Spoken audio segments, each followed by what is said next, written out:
Welcome to Expedition Networking, a special segment of the Networking RX podcast. I'm Frank Agan, founder and president of AmSpirit Business Connections, and your host for this program. For those of you who are familiar, on the Networking RX podcast, we share information and have conversations with experts, such as authors, researchers, and social scientists. And all of these programs are aimed at helping you learn how to become better at building professional relationships and understanding why they work. In this Expedition Networking segment, however, we're going to bring on successful entrepreneurs and unique professionals and explore their networking adventure and learn how they used relationships to create lasting success. Today on Expedition Networking, we have Mickey Desai. He is the host of the nonprofit Snapcast podcast, and he's founder of the nonprofit Snapshot.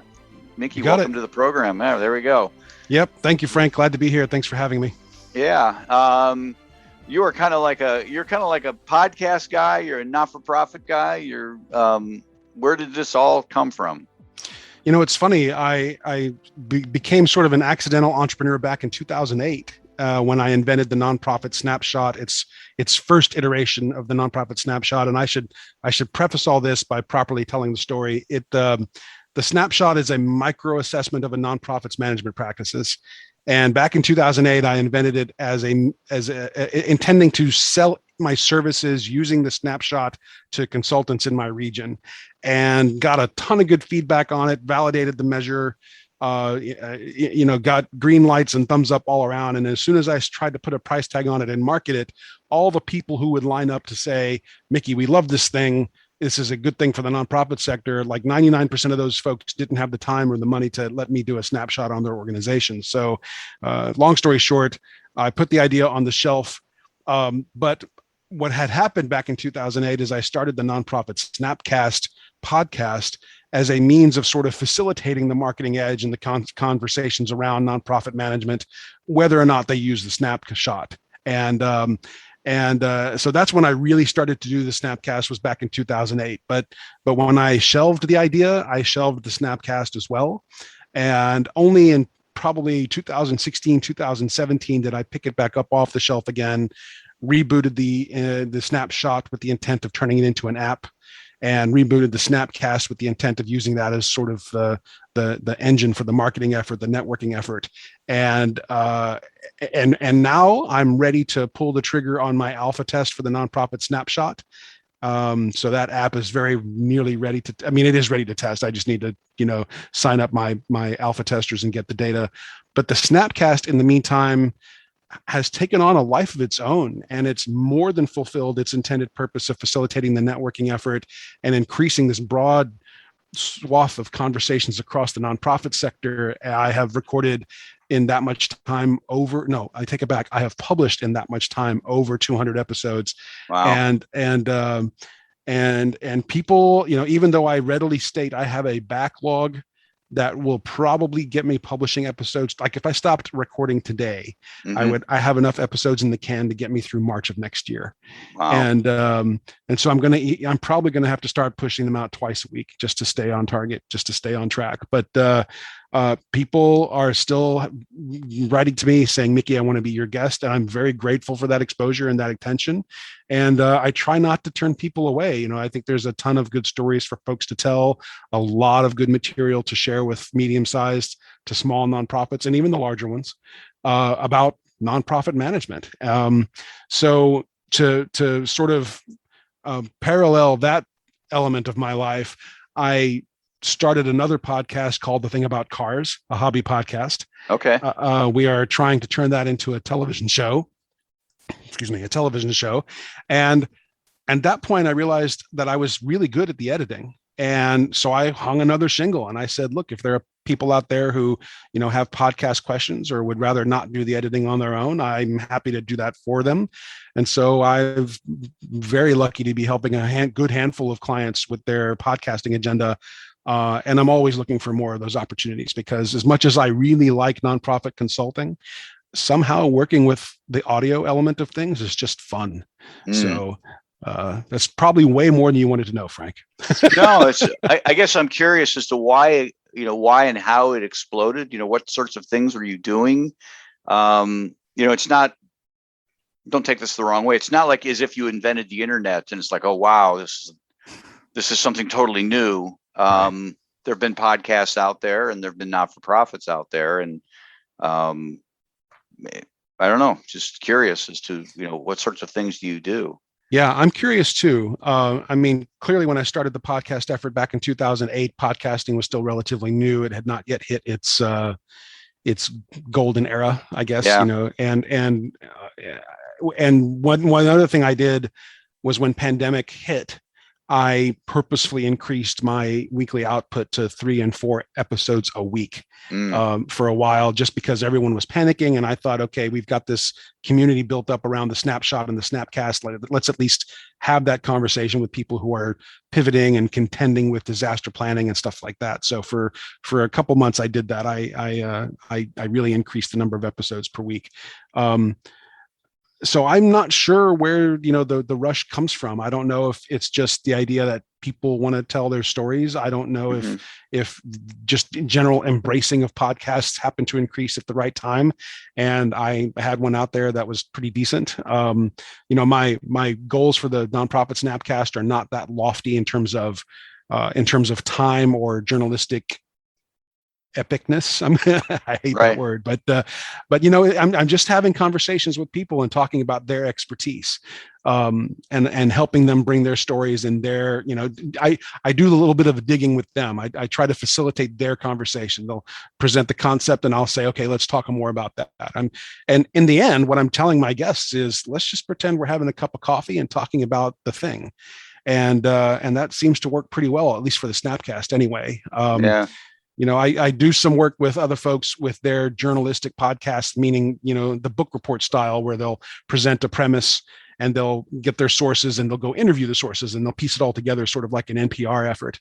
And I love those, but that's not what the Snapcast is about. The Snapcast, per the name, is quick and easy. And I think that's also a piece of it. The other folks out there who do nonprofit podcasts, at least when I first started the Snapcast, were all longer productions. And I was the one who was trying to stick to a 15-minute timeline, and make things short and sweet so that the listener could go back and ask the guest for more. So I hope that answers your question. Yeah, no, I'm just, again, you're as curious as I am as to what it's all about. I guess, again, total speculation. When you go to that not-for-profit to interview them for, the Snapcast, that is possibly their one and only bit of content out there. For you, you have 200 others, right? You've got this treasure trove.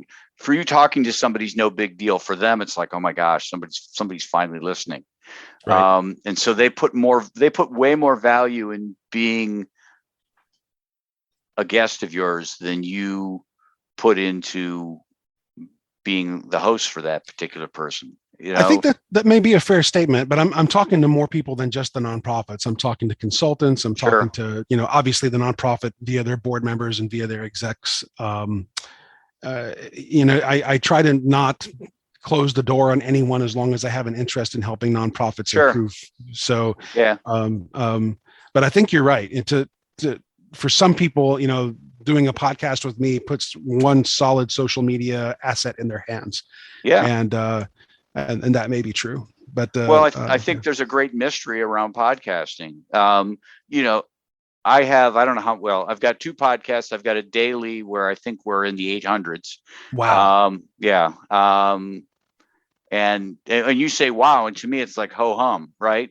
And then I've got my regular podcast where, I think you're episode 391 or 392 or something like that. And people say, oh my gosh, wow. But I've got it down like you. I get it. I know how to do it. I can almost do it. I won't say I can do it in my sleep because I made a mistake the other day. It was up and I caught it, right? I'm listening in the car and I caught it and it's like, crap. So you come back to the office and it's easy to fix. It's not a big deal, Right. But for people out there, it's this it's the equivalent of having a book. Yes. Right. You've got a podcast? Wow. I get to be on your podcast. Wow. And so it's easy to add value to these people. And and it's weird, I do some stuff on Reddit. There's a podcast guest exchange subreddit where it's clear that the vast majority of people who are looking for guests have only just started their podcasts. And I've read a statistic that said something like, I can't remember the exact percentage, but it's a huge percentage of all the podcasts that got started in 2018. Like 70% of them were no longer publishing before the end of the year, and something like that. And so there's this term called pod fade. Pod fade is a very real thing, and I think it's comforting. I'm going to use the word, or at least it gives people a sense of stability and reliability if they look at a podcast and realize that it's actually been around for several years. Of course, the only way you get to do there is by starting. But yeah, I think that's a big piece of it too. People are looking at me as a person who's established as a podcaster, and that helps. I'm not just a fly by night startup that's going to record 10 episodes and then disappear. Yeah, there's a guy out there. His name's Tom Schwab. He runs an organization called Interview Valet. I don't know if you're familiar with it, but they help authors and consultants find podcasts that kind of mix, that meet their needs, their genre. And he and I had a conversation early on, and I was probably at episode 30, and he said, "Yeah, I was kind of sheepish about being at 30," and he says, "Frank, most quit at 7." Wow. He said that's the statistics. Most quit at 7, and I get it, because people they'll start a podcast, and they think, okay, this is the answer. I'm going to meet all sorts of great people, and the phone's going to ring off the hook, and it's like, and it doesn't happen. Episode 7, and then they're done. Right. I wrote a blog for my podcast editing shingle. It's called Podcast Wizardry, and there's a blog there. One of them is, don't publish your first episode until you're recording your 11th. Yeah. And I wish more people would embrace that. I hate to see people start something that they can't finish. And more importantly, I hate the idea that people would try to develop an audience and then just alienate it out of lack of interest. Yeah. And that to me is a bigger problem. Well, I got that same advice early on, was, have 12 in the hopper before you start releasing. Yep. For me, it's peace of mind, because I know I never feel this pressure, right? I know, this is releasing, it's mid-October. I don't know the exact date, but we are recording, it's late August, Right. So it's a kind of a 6-week buffer. So if I get into a jam, some sort of family emergency or something like that, I'm not going to be interrupted.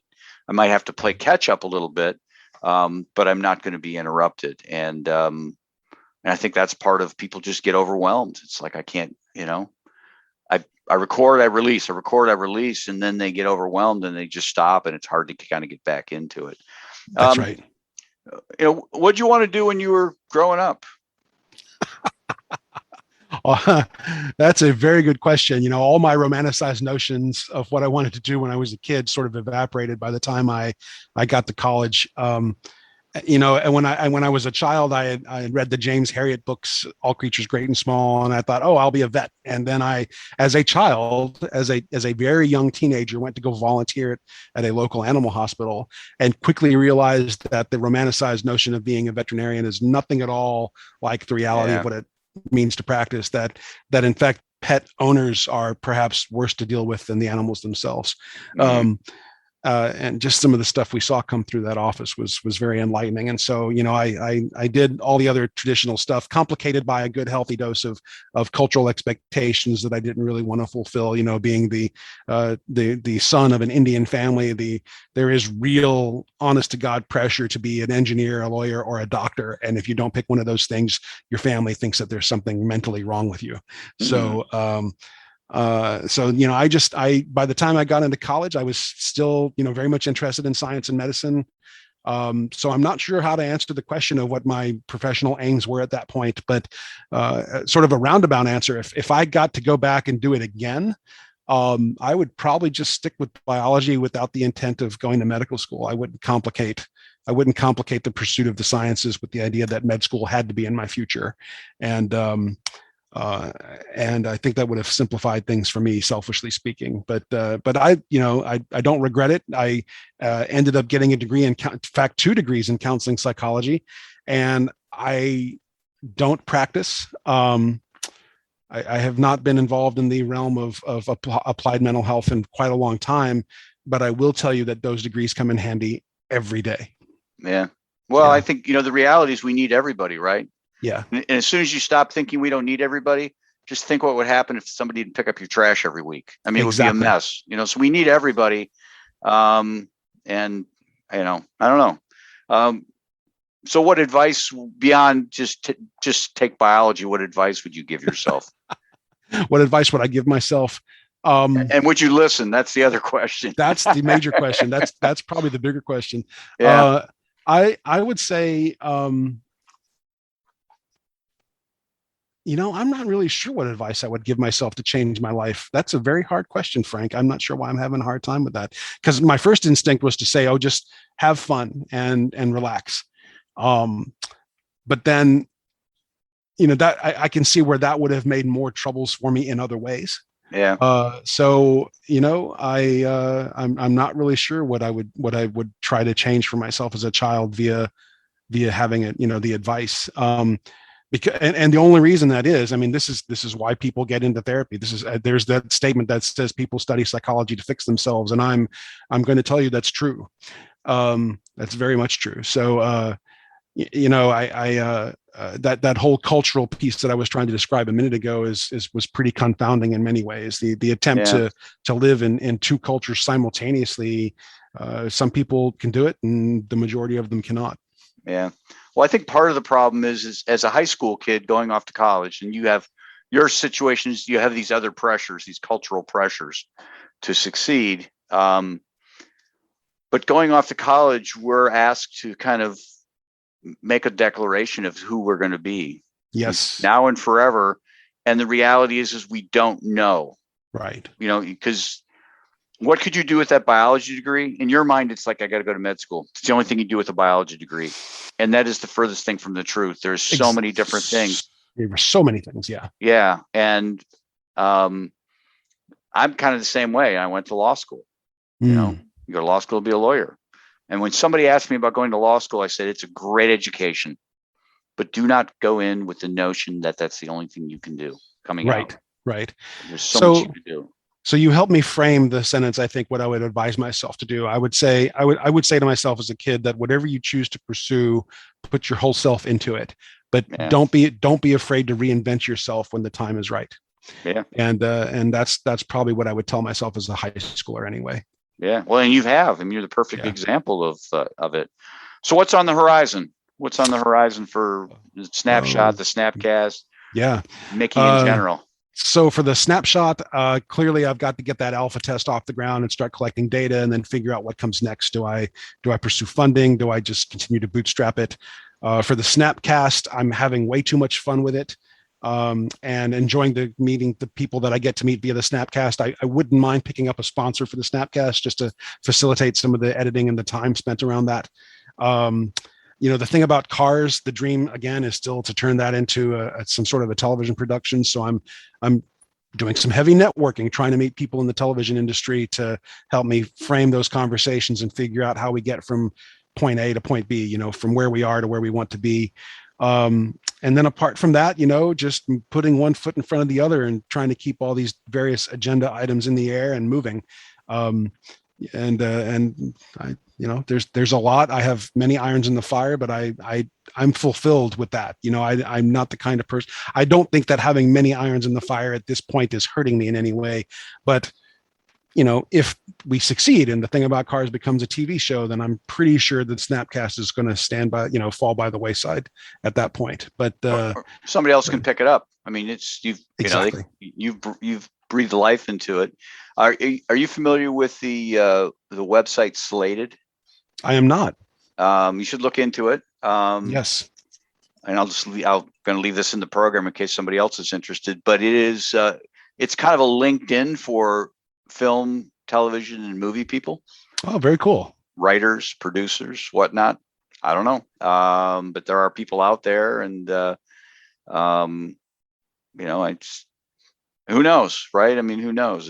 That's right. Who knows? You're on this journey, and it's a great thing. Yep. Best way to get a hold of you? LinkedIn works very well. Just search for Mickey Desai, Desai, and that's Mickey like mouse. LinkedIn's probably the easiest way for people to find me. But failing that, just go to nonprofitsnapcast.org and hit contact us, and those messages land right in my inbox. Okay. Well, I will certainly put that in the show notes so people can get a hold of you.